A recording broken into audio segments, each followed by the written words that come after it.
Time out muna sa may init na mga balita. Alamin naman natin kung anong record ang binasag ni Pinoy Junior Powerlifter Jason Galauran sa naganap na 2025 World Junior Powerlifting Championships kamakailan sa San Jose, Costa Rica. Ang detalye sa sentro ng balita ni Paulo Salamatin.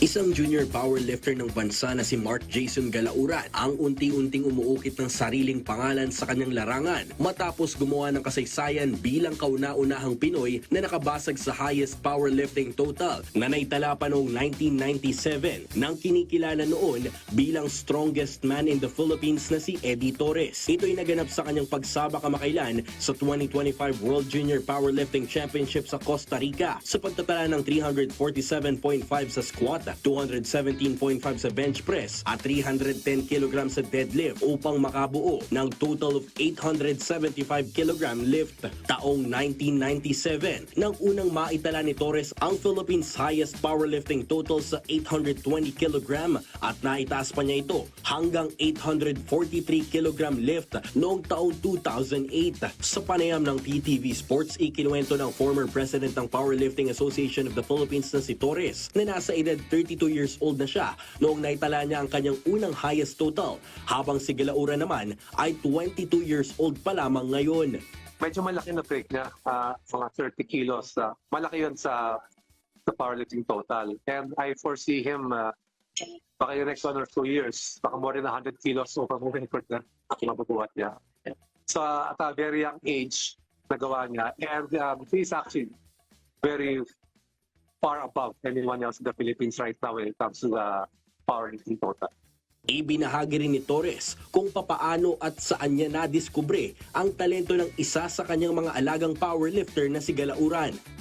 Yeah, actually, siguro mga 2 years ago, when I was handling a national championships, nakita ko, oy, yung batang to malakas ah.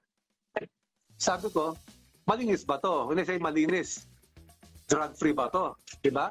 So, ginawa ko, pinadrug test ko as part of the competition. And then, negative. Sabi mo, may potential. Pero hindi man tayo nagrepresenta na gano'n.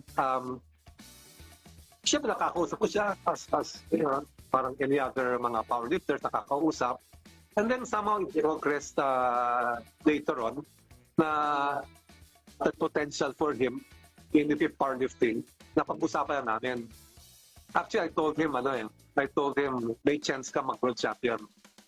Hindi siya makapaniwala nun ha? World champion, pwede ka mag-world champion. We can aim for that.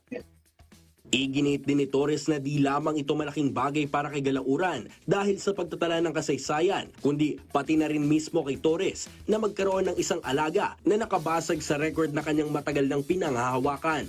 It feels so good to teach someone to break your own records. So parang